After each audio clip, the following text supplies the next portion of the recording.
Hey guys, welcome back to my channel अर्थशास्त्र की नगरी। सो गाइस, इससे प्रीवियस वीडियो में मैंने आपको जो है हिक्स विधि से जो है कीमत प्रभाव से स्थानापन्न प्रभाव और आय प्रभाव को कैसे अलग करते हैं उस बात पे हम डिस्कशन कर चुके हैं। आज हम जो डिस्कशन करने वाले हैं वो करने वाले हैं कि स्लट्सकी विधि से जो है कीमत प्रभाव से स्थानापन्न प्रभाव और आय प्रभाव को कैसे अलग करेंगे। ठीक है, तीनों गुड्स में हम सीखेंगे। जैसे हमने हिक्स में सीखा है नॉर्मल, इंफीरियर और गिफिन गुड्स में कैसे अलग करते हैं, आज हम इसकी विधि से सीखेंगे कि नॉर्मल, इंफीरियर और गिफिन गुड्स में जो है इस विधि के अकॉर्डिंगली कैसे कैसे अलग किया जाता है। ठीक है, तो सबसे पहले हम जो सीखने वाले हैं वो सीखने वाले हैं नॉर्मल गुड्स के रिगार्डिंग कि अगर गुड्स नॉर्मल है तो उसमें जो है हम कैसे अलग करेंगे। ठीक है, तो मैंने पहले y एक्सिस बना ली है, यहाँ x एक्सिस बना ली है। बार बार कह रहा हूं प्रीवियस वीडियो को अच्छे से देखकर आ जाइए, तभी आपको ये समझ में आने वाला है। ठीक है, सबसे पहले मैं जो है एक बजट लाइन बना लेता हूं। ये मैंने बना दी बजट लाइन। ठीक है, ये हो गई आपका A और ये हो गया B। ठीक है, उसके बाद मुझे जो है यहाँ पर IC बनाना है। देखिए मैंने यहाँ पर जो है IC बना दिया है, IC1।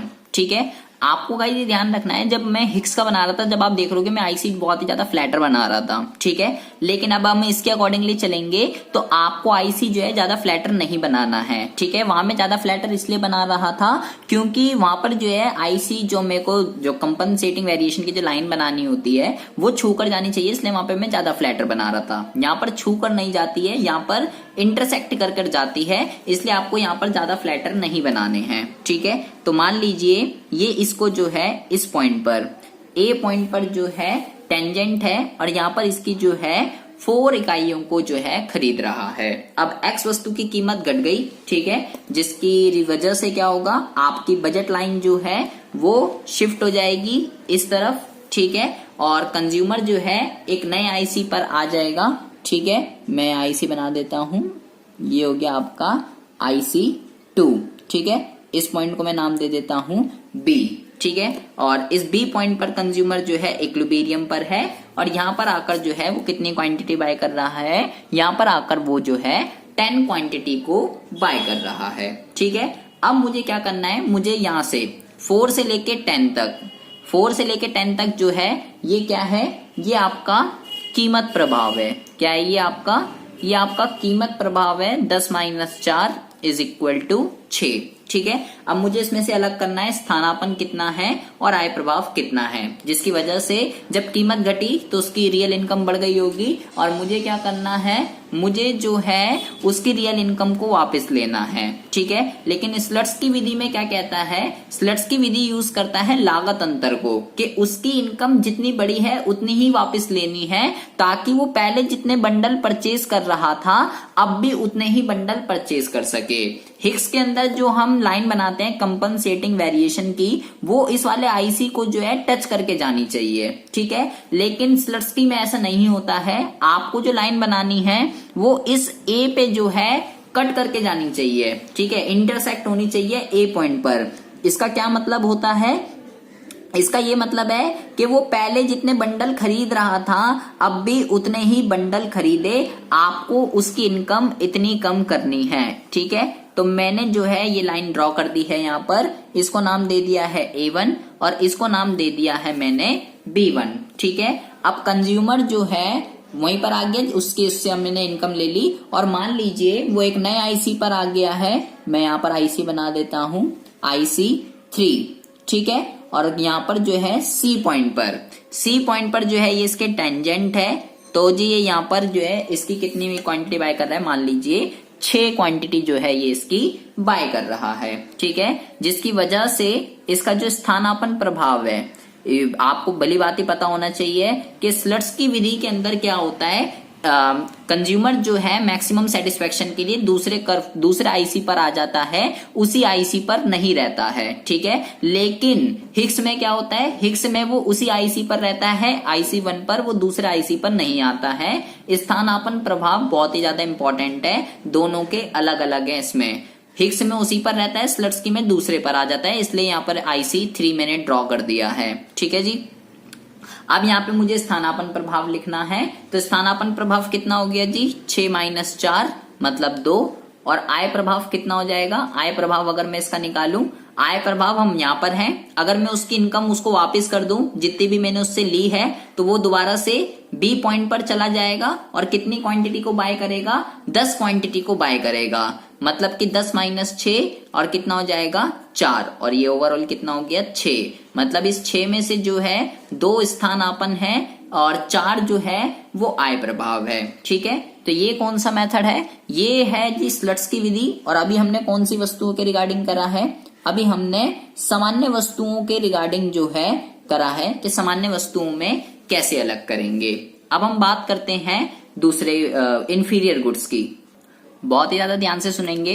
अब हम बात करने वाले हैं इंफीरियर घटिया वस्तुओं के रिगार्डिंग। ठीक है, तो मैंने एक्स एक्सिस ड्रॉ करी, वाई एक्सिस ड्रॉ करी है। सबसे पहले मैं एक बजट लाइन को ड्रॉ करूंगा। ठीक है, तो मान लीजिए मैंने ये बजट लाइन ड्रॉ कर दी और इसको नाम दे दिया मैंने ए बी। ठीक है, और एक मैं आईसी कर्व ड्रॉ करूंगा जो कि टेंजेंट होगा इस बजट लाइन के। ठीक है, तो मैं आईसी कर्व ड्रॉ कर देता हूं। ये मैंने आईसी कर्व ड्रॉ कर दिया है और इसको मैंने नाम दे दिया है IC1। मैं आपको बार बार कह रहा हूं स्लट्स की विधि में आपको जो है ज्यादा फ्लैटर मत बनाइएगा। ठीक है, क्योंकि यहाँ पर मुझे छू के नहीं दिखाना है, इंटरसेक्ट करके दिखाना है, तो बहुत ही बढ़िया प्रॉपर ग्राफ आपका बनेगा। इसको ए नाम दे दीजिए और यहाँ पर जो है हम 4 क्वांटिटी इसकी जो है बाय कर रहे हैं। ठीक है जी, अच्छा जी, अब क्या होगा जी, अब इसकी बजट लाइन एक्स वस्तु की कीमत घटी, एक्स वस्तु की कीमत घटने से आपकी बजट लाइन जो है वो शिफ्ट हो जाएगी इस तरफ। ठीक है, और ये हो गई आपकी AB1। ठीक है, अब मुझे क्या करना है, इंफीरियर गुड्स की हम बात कर रहे हैं, इंफीरियर गुड्स की। ठीक है, तो अब कंज्यूमर क्या करेगा, इंफीरियर पे लॉ ऑफ डिमांड एप्लीकेबल होता है, ये आपको ध्यान रखना है। ठीक है, आईसी कर्व आपको ड्रॉ करना है, यहां पर आप आईसी कर्व बनाएंगे। ठीक है, तो ये मैंने बना दिया IC2। ठीक है, बी पॉइंट पर जो है ये इसको टच कर रहा है और मैं यहां से लाइन ड्रॉ कर देता हूं और इसकी कितनी क्वांटिटी को वो कर रहा है, ये मान लीजिए 7। ठीक है, तो इसका जो कीमत प्रभाव हुआ है, कीमत प्रभाव में इसका यहां पर जो है लिख देता हूं। कीमत प्रभाव कितना हो गया है, कीमत प्रभाव इसका जो हो गया है यहां पर कीमत प्रभाव 7 माइनस 4, 7 माइनस 4 कितना हो गया जी 3। ठीक है, अच्छा, अब आपको क्या करना है, अब क्योंकि कीमत घटी इसकी रियल इनकम बढ़ी, वापसी लेनी है इनकम, कितनी वापसी लेनी है, उतनी ही वापस लेनी है कि पहले वो जितने खरीद रहा था, जितने बंडल, अब भी उतने ही खरीद सके। ए पॉइंट पर लाइन आपको बनानी है, बजट लाइन आपको कुछ इस तरीके से बनानी है कि वो ए पॉइंट पर जो है इंटरसेक्ट कर कर जानी चाहिए। ठीक है, बहुत ही आराम से बनाएंगे, कोई ज्यादा जल्दीबाजी नहीं है, पैरेलल भी होनी चाहिए और उसको इंटरसेक्ट करके जानी चाहिए। ठीक है, तो ये मैंने जो है बजट लाइन ड्रॉ कर दी है जो ए पॉइंट से इंटरसेक्ट होकर जा रही है, इसको मैं A1 और इसको मैं B1 नाम दूंगा। ठीक है, मैंने उसकी इनकम जो है उससे उसकी इनकम ले ली है।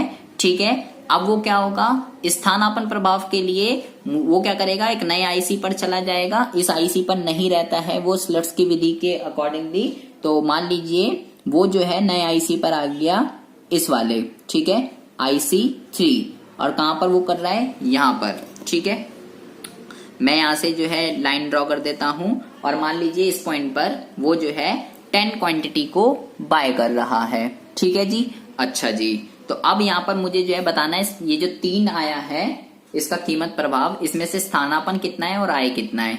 स्थानापन्न की अगर मैं बात करूं, स्थानापन्न प्रभाव की, तो यहां पर है वो, ठीक है, 10 और 4, 10 माइनस 4 कितना हो जाएगा 6।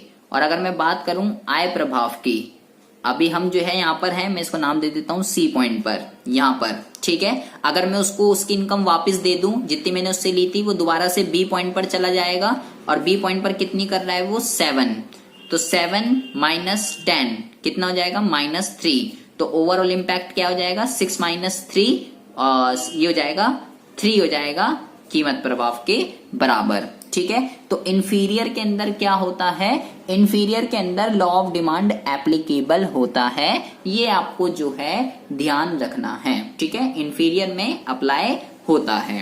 अब बात करते हैं, केवल एक वस्तु और रह गई है जिसका नाम है गिफिन। गिफिन में लॉ ऑफ डिमांड अप्लाई नहीं होता है। तो गिफिन के केस में जो है कैसे बनेगा, देखिए कैसे जो है हम अलग अलग करेंगे, बहुत ही ज्यादा ध्यान से सुनना है। यहाँ पर मैंने एक्स एक्सिस, यहाँ पे वाई एक्सिस, यहाँ पे मैंने जो है ओरिजिन ले लिया है। सबसे पहले मैं एक बजट लाइन ड्रॉ करूंगा, ठीक है, क्योंकि यहाँ पे लॉ ऑफ डिमांड अप्लाई नहीं होता है, आपको ध्यान रखना है। इसका जो आईसी बनाना है वो आपको जो है थोड़ा नीचे बनाना है, ठीक है, और फ्लैटर तो किसी में बनाना ही नहीं है, ठीक है। तो भाई ये इसको ए पॉइंट पर जो है टेंजेंट है, ठीक है, यहाँ पे ए लिख दीजिए, और यहाँ पर ये जो है इसकी 10 क्वांटिटी को बाय कर रहा है, ठीक है। अब जी एक्स वस्तु की कीमत घटी, और एक्स वस्तु की कीमत घटने से क्या होगा, आपकी बजट लाइन जो है वो शिफ्ट हो जाएगी समथिंग लाइक दिस, ठीक है। तो ये इसको मैं नाम दे देता हूं AB1, ठीक है। अब क्योंकि ये एक गिफिन गुड है तो आपको फिर ध्यान रखना है, आपको इसका जो कर्व है आईसी जो बनाना है आपको ऊपर बनाना है, ठीक है। तो मैं इसका एक आईसी बना देता हूं, यहां पर इसको नाम दूंगा IC2। कहां पर कर रहा है, बी पॉइंट पर जो है ये इसको टेंजेंट कर रहा है, और यहां से मैं लाइन ड्रॉ कर दूंगा, ठीक है। और ये हो गया जी आपका 4।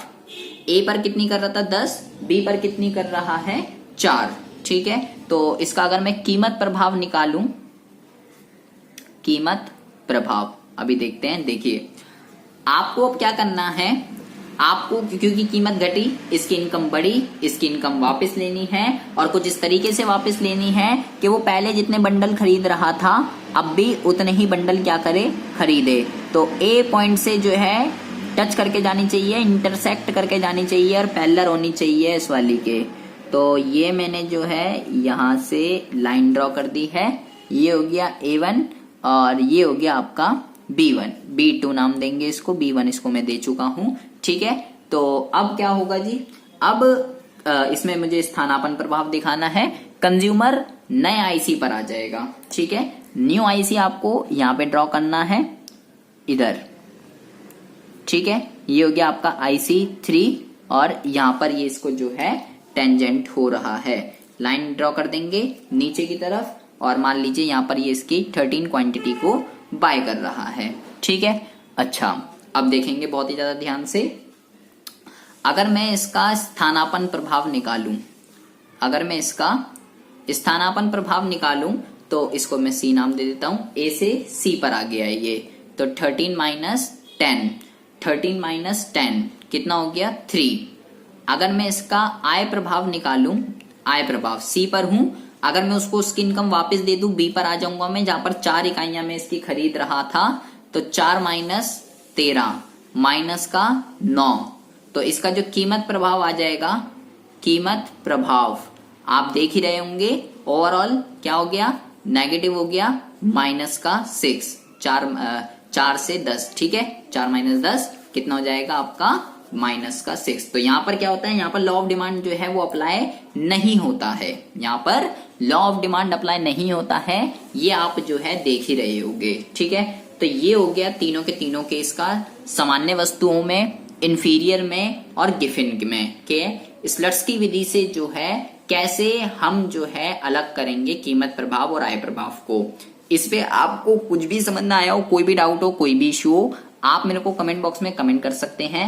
ये आपको तभी समझ में नहीं आया होगा अगर आपने प्रीवियस वीडियो नहीं देखी है। अगर आपने प्रीवियस वीडियो एक भी मिस नहीं करी है, बिल्कुल आपको बहुत ही अच्छे से समझ में आया होगा। तो प्रीवियस वीडियो को बहुत ही अच्छे से देख कर आइए, इंफीरियर, गिफिन और नॉर्मल में क्या डिफरेंस होता है वो अच्छे से देख कर आइए, वरना कुछ भी समझ में नहीं आने वाला है, ठीक है जी।